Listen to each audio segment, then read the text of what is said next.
Moisés pregou, veio os profetas, veio os salmos, veio o próprio Jesus, e Israel não quis o relacionamento. Era simplesmente dizer, era você amar, era Deus amando o Israel, a beleza, aquela mulher mais linda do mundo. Porém, ela não valorizou. Quando ela não valorizou, ela não imaginava que este esposo fiel amaria alguém mais feio, amaria uma mulher sem prestígio e sem futuro. Então Paulo está mostrando isso para os gentios, quando ele diz que Israel agora não tinha o que reclamar, eles não tinham desculpa por Deus amar os gentios, porque quando Israel rejeita Jesus, aí Deus diz, vou endurecer o coração e vou me apaixonar por um povo que não se chama povo. Eu vou amar a outro povo, que era quem? Os gentios. Agora os gentios entram na jornada.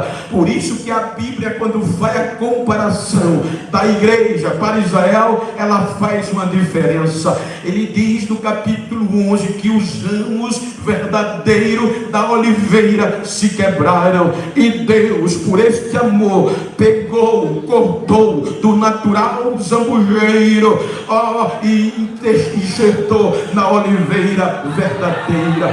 Ele diz que Deus enxerta o ramo do zambujeiro. Deixa eu só sintetizar. O ramo da oliveira era o original, era Israel. A oliveira produz enquanto colocar. A oliveira pega fogo, a oliveira dá fruto independente da estação. É uma árvore perene. O zambujeiro não dá fruto, cheio de espinho, uma oliveira brava que não presta para nada. Aí quando Israel não quis, aí nós, zambujeiro, como gentios, Deus foi no pé do zambujeiro, cortou o ramo e enxertou contra a própria natureza. Ninguém queria, nem Israel acreditava, mas o amor de Deus nos alcançou e nos enxertou na oliveira verdadeira.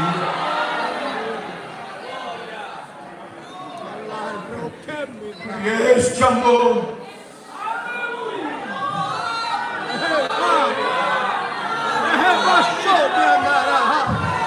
foi consumado pela cruz.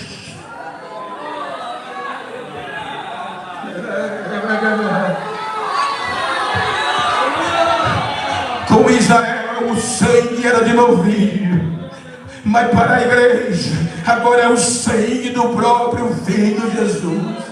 Se pelo sangue de novilho Deus não desistiu, imagina pelo sangue de Jesus. Então olha para quem está ao teu lado, diga, Deus jamais vai desistir de você, porque o amor dele não tem fim, ao teu respeito ele é infinito.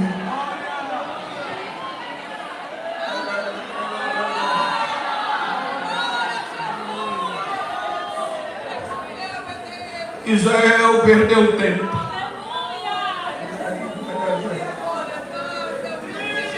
Meu Deus. Entenda o que eu vou falar daqui para frente. Israel cometeu loucura, perdeu o tempo, não valorizou o tempo. Se você observar os 3 anos e meio do ministério de Cristo, ele agora vai fundamentar uma igreja.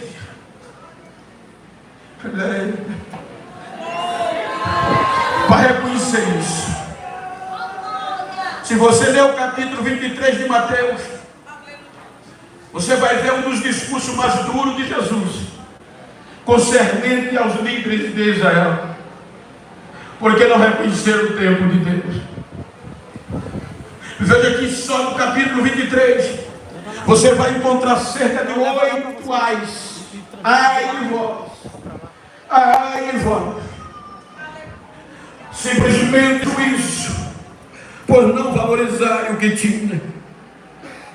Quando você chega no capítulo 24, como em todo o Novo Testamento, no ministração de Jesus, você vai ver, ele ensinava aos seus discípulos. Ele pregava para a multidão, mas aos discípulos ele ensinava.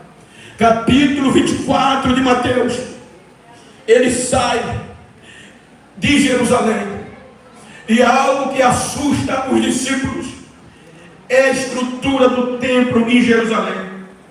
Eu tive lá agora em enaltece é a coragem e a criatividade do Herodes, de como ele planeou na parte do Monte Sião para fazer o templo mais lindo do seu mundo.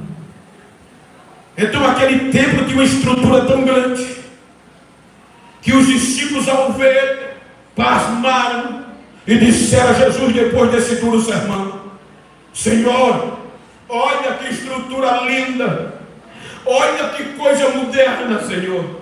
E Jesus simplesmente diz a eles: não ficará pedra sobre pedra que não seja derribada. Veja que quando você vai discorrer a partir daqui, o capítulo 24 é a mesma reunião do capítulo 25 de Mateus. Veja que a partir daqui, a Bíblia diz que Jesus vai para o Monte das Oliveiras. E lá os seus discípulos procuram em particular. E faz a pergunta que não tiveram coragem em Jerusalém.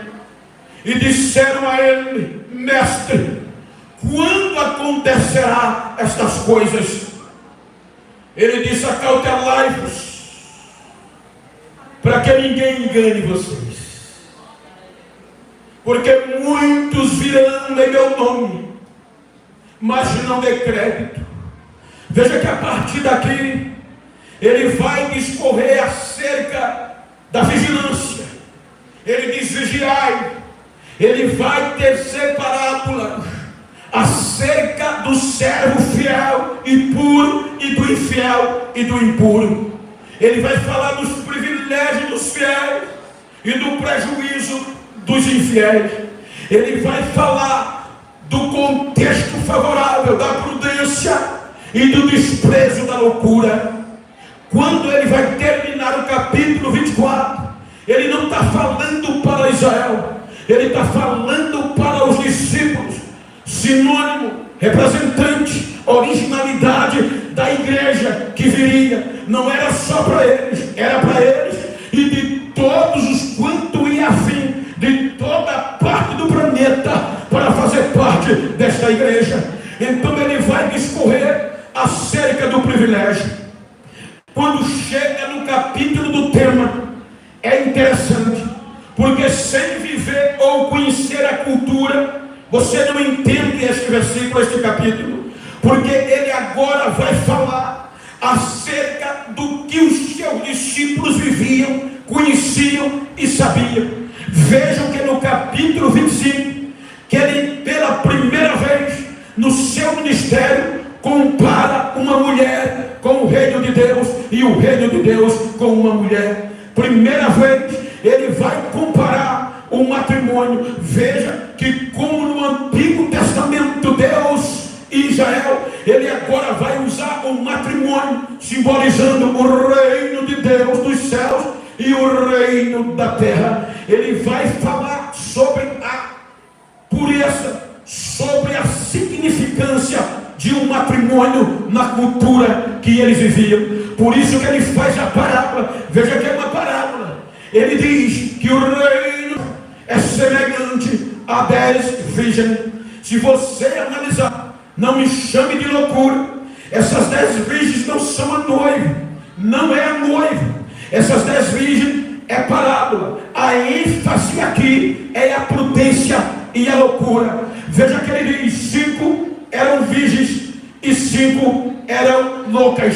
Vejam que todas tinham as mesmas coisas, todas tinham as mesmas vestes, todas viviam do mesmo jeito. Mas o que ele enfatiza, ele está falando da loucura e da prudência e da loucura. Então, para entender isso, me permita, é muito fácil para quem vive lá e para quem mora lá e para quem vivia nesta época.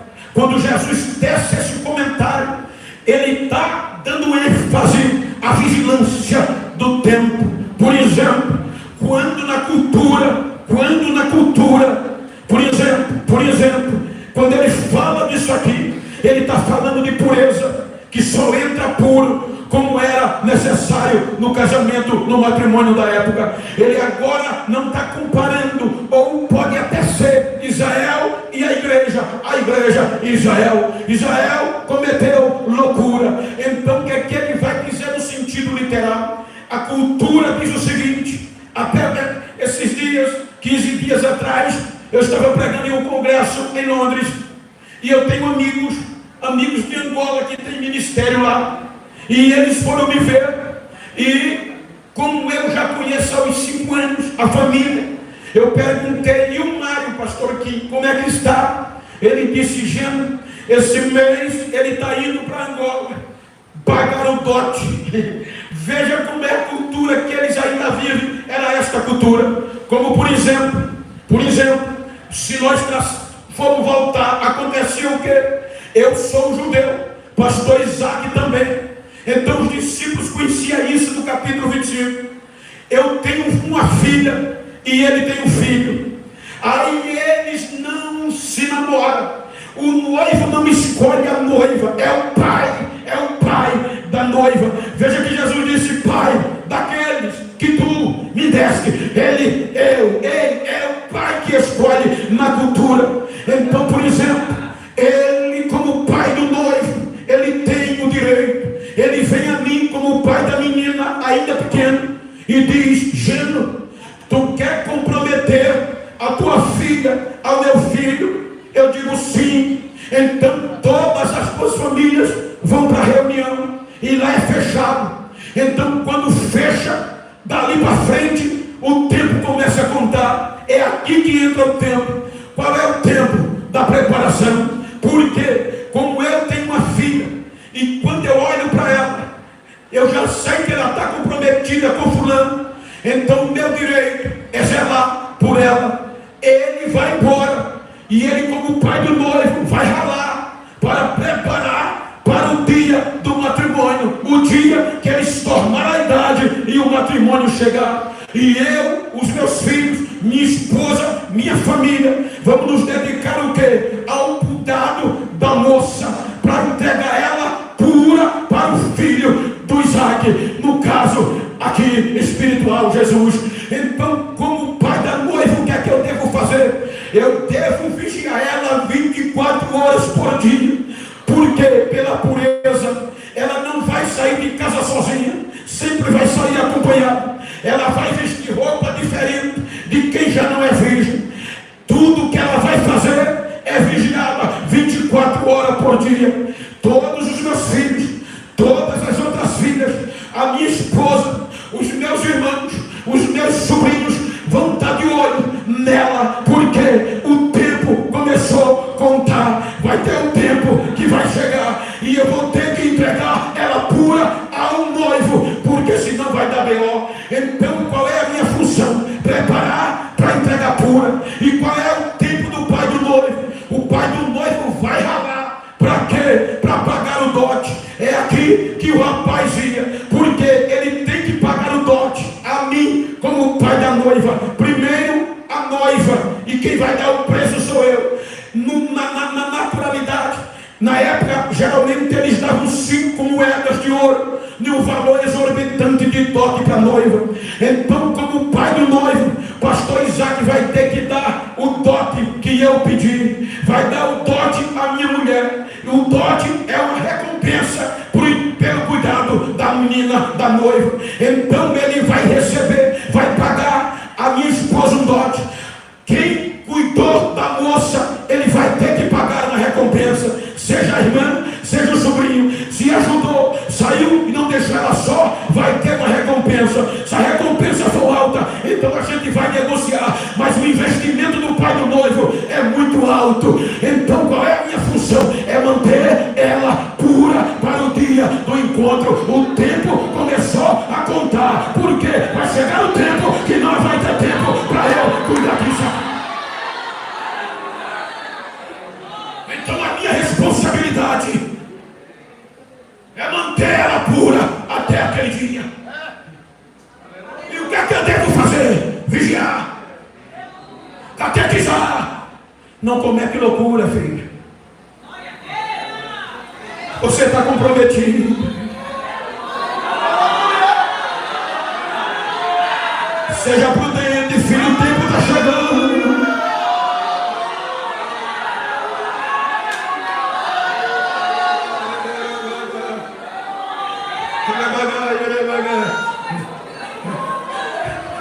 Porque se chegasse no dia que ela não tivesse mais cura, não tinha mais tempo. Era a morte.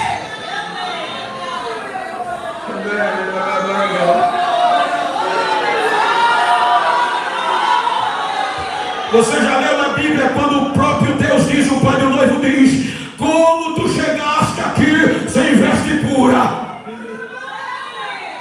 Servo, pegue, amarre pé e mão e lance no fogo eterno, porque chegou fora do tempo e não vai dar mais tempo para reconciliar.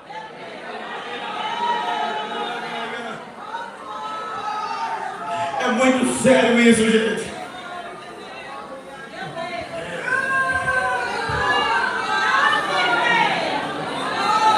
Por isso que o pai muitas vezes ficava doido. Às vezes algumas perdiam a paciência e cometiam loucura. Veja que tinha 5 virgens prudentes e 5 loucas. Veja que ambas estavam no mesmo tempo, 5 valorizaram o tempo e 5 não valorizaram.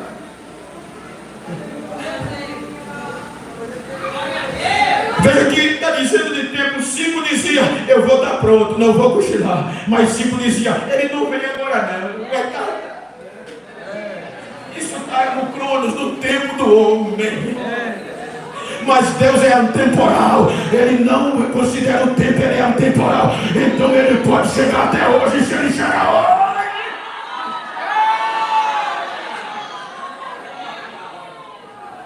Acontecia que algumas delas perdia a prudência, porque quando a moça ia desaflorando, e os irmãos sabem que há um contexto que diz, e bem prático, que tudo que é proibido é mais cobiçado. Quando o jovem sabia que ela já era comprometida, aí ela era muito assediada.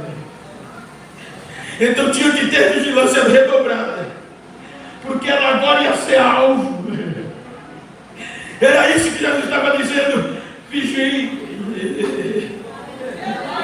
para ninguém enganar vocês com lero, com conversa mole, prometendo que não tem. Vigia!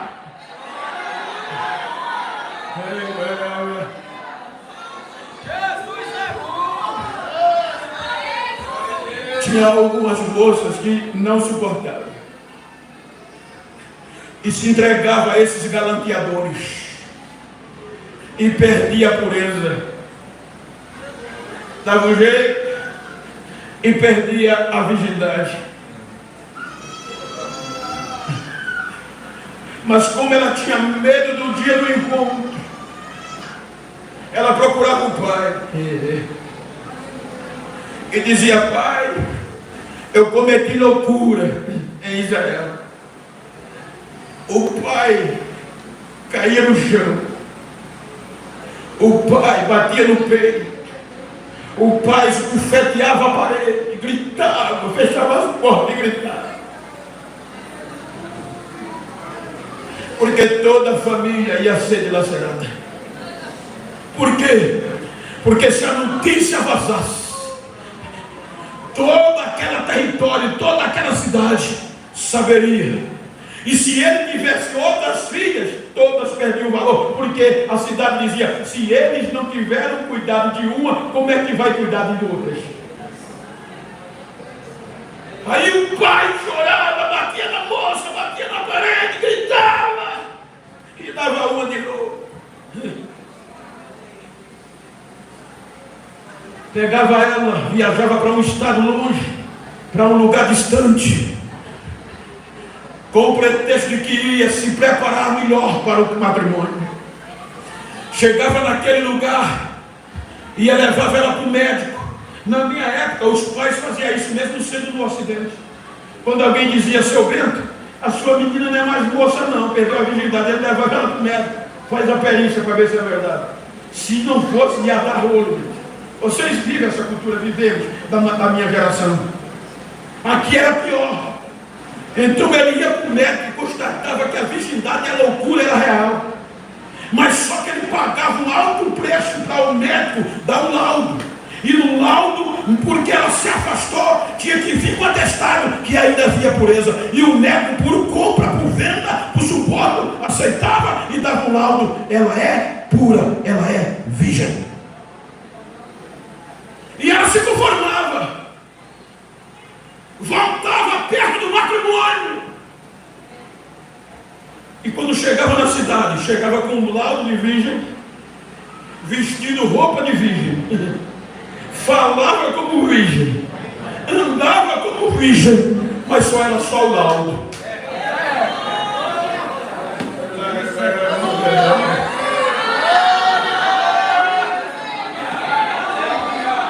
Você está entendendo por que só 5 entrou e 5 ficou de fora? Porque 5 não valorizou o tempo, e quando preparou o país se preparar, não dava mais tempo, porque vai chegar um tempo que não vai dar mais tempo.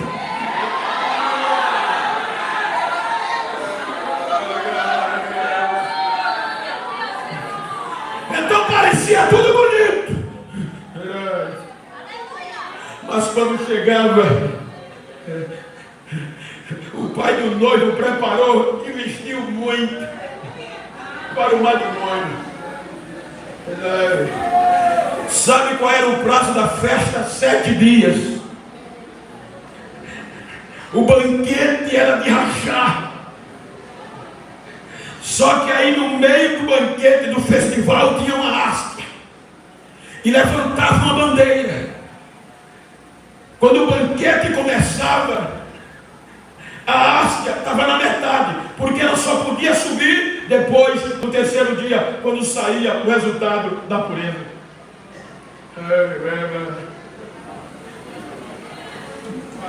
Como acontecia na cultura? A lua de mel não era para prazer, era para a prova da virgindade. Então as virgens tinham direito a passar pela perícia. A virgem. E essas virgens tinham testemunhas especial, mulheres de idade, experientes. Então quando elas preparavam o ambiente, a sala, para a primeira relação entre a virgem e o noivo, elas limpavam tudo de tecido limpo e puro. A noiva chegava sem direito a um alfinete no cabelo. Ela entrava pura do jeito que nasceu, só com vestes limpas e brancas.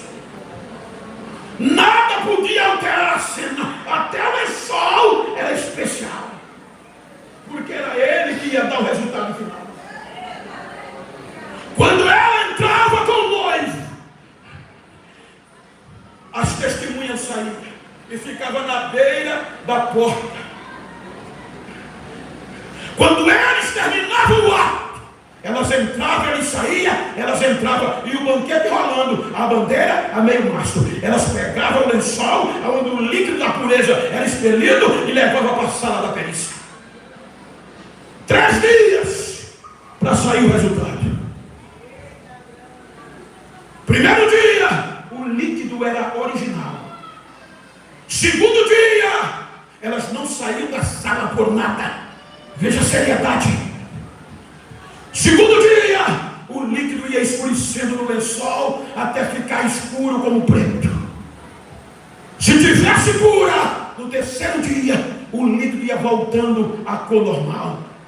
Quando o líquido voltava à cor normal, aí elas mandavam a notícia: diga ao pai do noivo que ela é pura. Quando o pai do noivo recebia a notícia, a bandeira subia e a festa continuava mais 4 dias.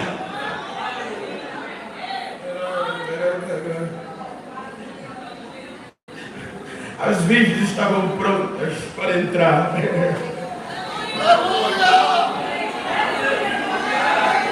No banquete.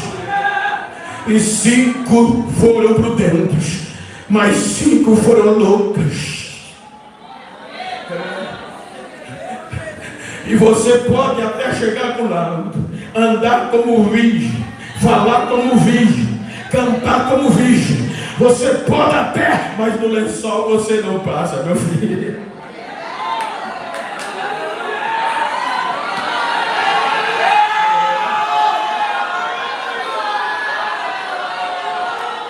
Então olha para quem está ao teu lado e diga: tem cuidado, porque vai chegar o tempo que não vai estar mais tempo.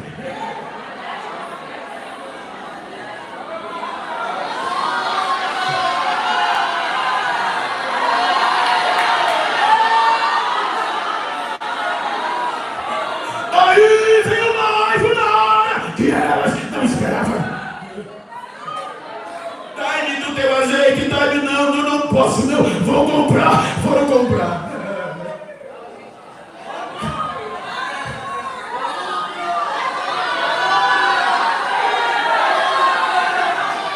Não deu mais tempo. Ei, talvez você cantou, você pregou, mas por um motivo você se afastou. Ainda dá tempo. Cuidado que vai chegar o tempo que não vai dar mais tempo.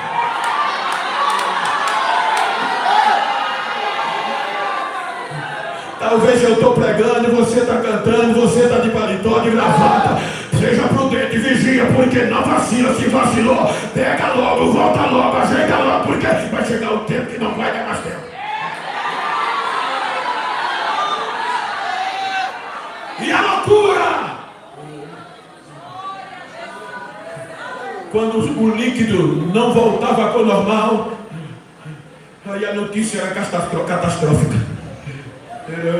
Lembra que eu disse: como chegaste aqui sem estar puro? E quem fala isso não é o noivo, é o pai do noivo.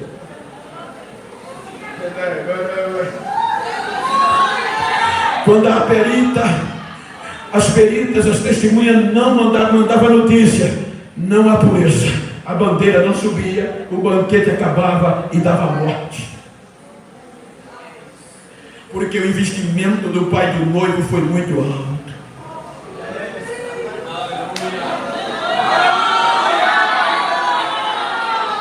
Ele deu o seu único filho. Você custou caro, ele vestiu o melhor que ele tinha. Ele vestiu tudo que ele tinha.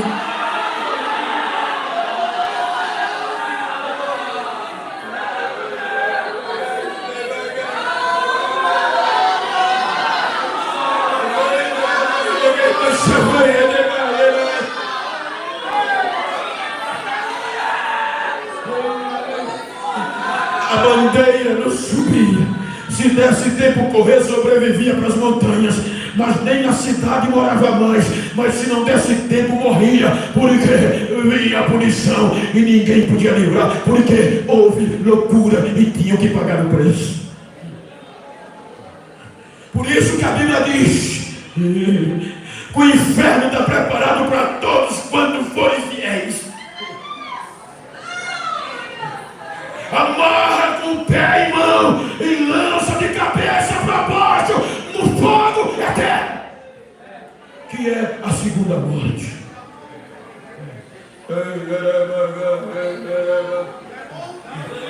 Mas ainda dá tempo. Olha para quem está ao teu lado e diga: ainda dá tempo.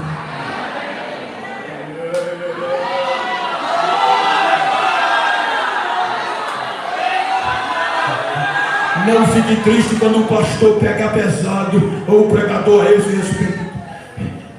É por isso que você vai entender Paulo. Veja que Paulo fundou a igreja em Corinto. Corinto era o berço, era o top line de morar na região grega romana. Corinto era uma das mais populosas da época, cidades de Paulo. Corinto gozava da filosofia de Platão e como também de estoicos, ou epícuros, os estoicos, ou epicureus. E eles diziam, eles ensinavam, a sua doutrina, a sua filosofia era a arte da viver. Viva sem liberalidade, porque depois da vida, aqui não há mais vida. Então viva direito, mas viva bem, aproveite enquanto está aqui, porque quando Paulo chegou para pregar em Corinto, o que predominava era a filosofia desses homens. Então aquelas pessoas que formaram a igreja em Corinto, elas estavam na mente, a maioria, com essa filosofia. Mas veja que por isso que Paulo diz que o evangelho, os grandes, os importantes não aceitaram, mas aqueles que não eram importantes foram alcançados por este evangelho da pureza.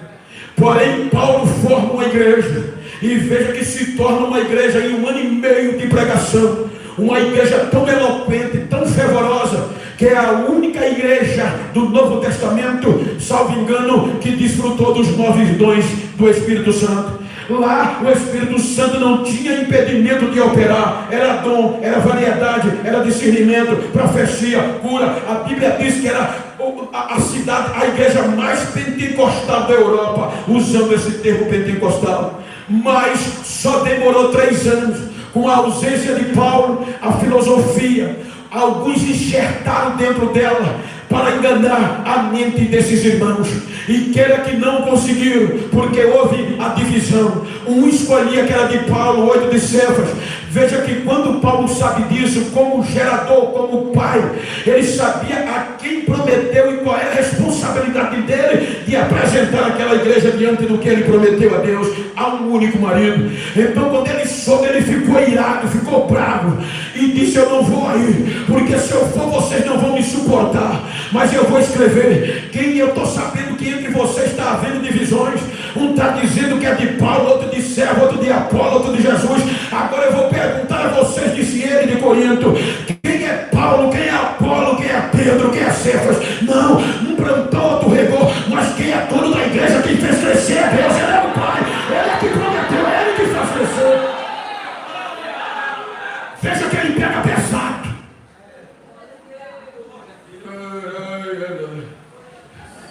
Porque até a vigilância do arrebatamento roubaram da mente dos irmãos de Corinto. Porque agora não há mais arrebatamento. Quem morreu, morreu. Então vamos viver do jeito que a gente quer. Vamos para a balada, vamos fazer bagunça. Vai chegar o tempo que não vai dar mais tempo. Aí ele desce a madeira. Veja que a primeira carta é repreensão.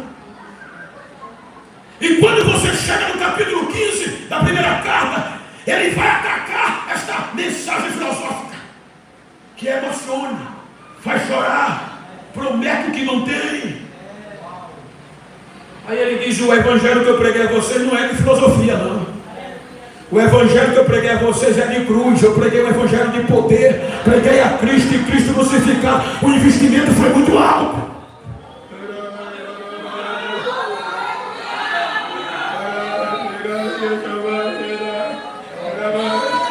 Para a gente viver do jeito que quer. Corinto falando. Aí ele diz: olha, capítulo 15, eu vou desfazer isso. E eu não quero que vocês sejam ignorantes acerca dos que já dormem. Eu tenho um segredo para dizer a vocês. É que nem todos nós dormiremos, mas ao toque da última trombeta, vai ser num piscar de olhos, subiremos e estaremos com Ele para sempre.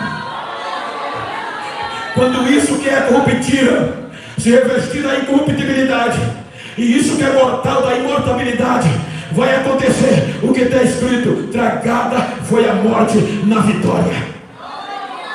Aí no pensamento próprio, fazendo uma conjectura, dá para ver e animar-se, quando ele vai dizer, vai cumprir o que está escrito: tragada foi a morte na vitória. Ele está dizendo, quando o tempo chegar, para aqueles que estão puros, vão subir.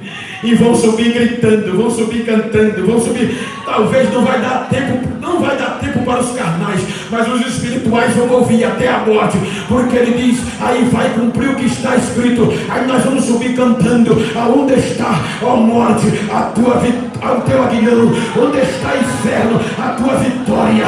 Ora, o aguilhão da morte é o pecado, e a força do pecado é a lei, mas graças a Deus por Jesus Cristo, que nos deu vitória.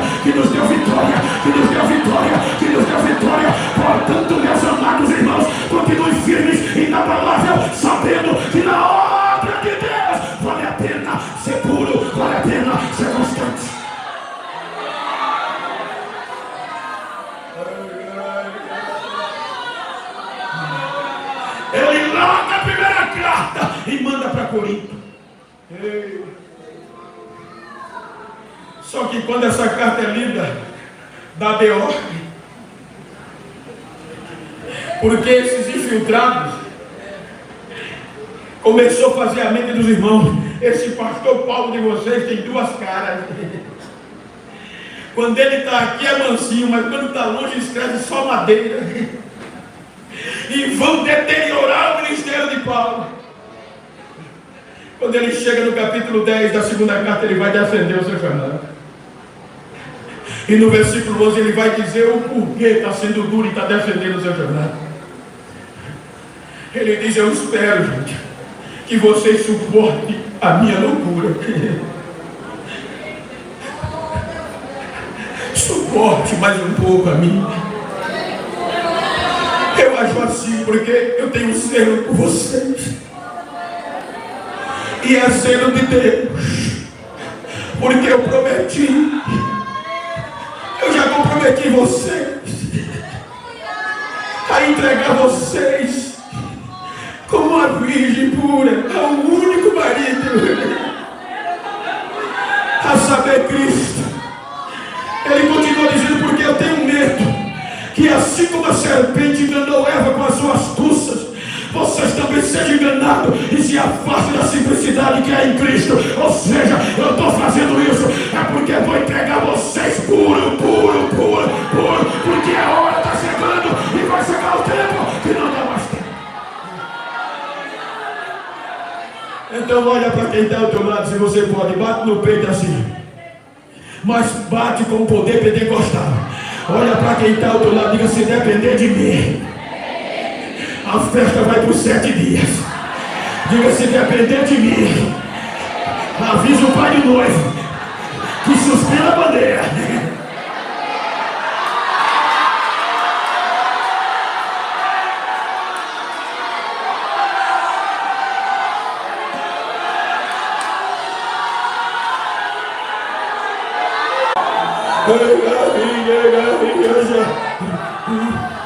Eu quero saber onde está a primeira pessoa para Jesus. Talvez você desistiu, ainda dá tempo. Talvez você esteja lá na rua me ouvindo, ainda dá tempo.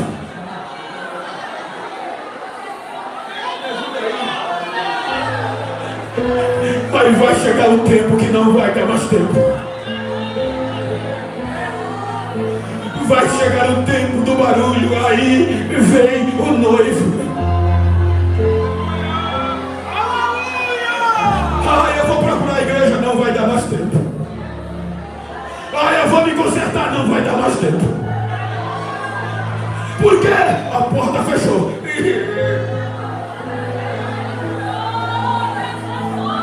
E a bandeira já subiu. E já vai estar nas botas do cordeiro. Coroa na tua cabeça, valeu a pena.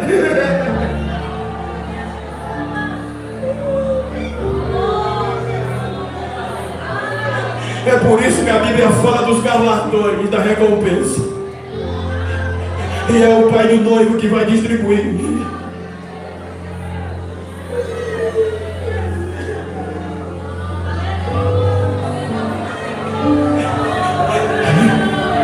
Pode ser hoje. Aquelas 5 loucas cometeram loucura, perderam tempo. Então eu quero convidar você. Você que cantou, você que pregou. Eu não sei porque eu estou citando isso, eu não costumo citar. Mas possivelmente tem alguém aqui que cantou, que pregou, que dirigiu. E por algum motivo que está me ouvindo desistiu. Ainda dá tempo, vem, corre, vem. Ainda dá tempo, vem. Ainda dá tempo.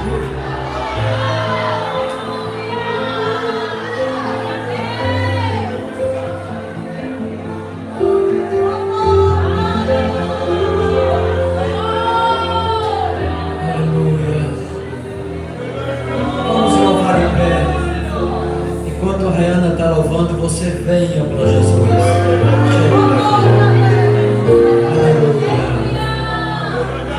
Jesus está voltando.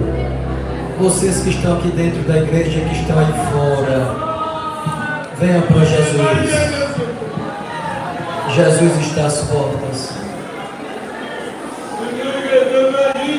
Queremos ver você no céu. Aleluia.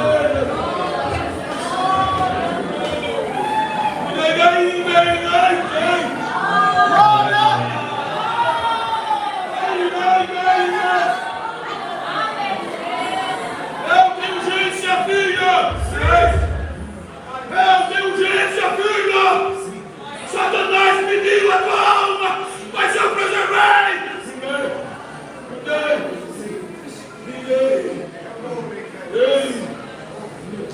Venha, filho, venha.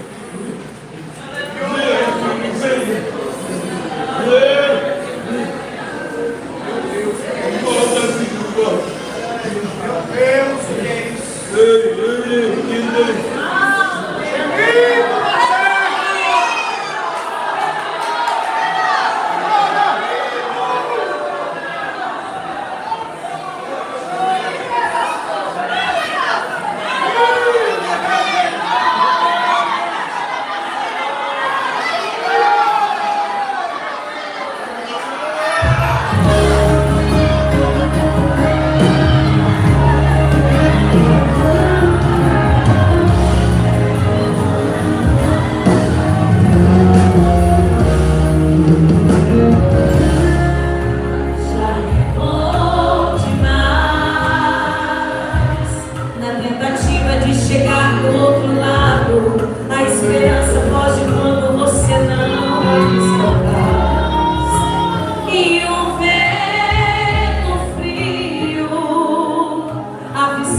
e tu por toda a direção.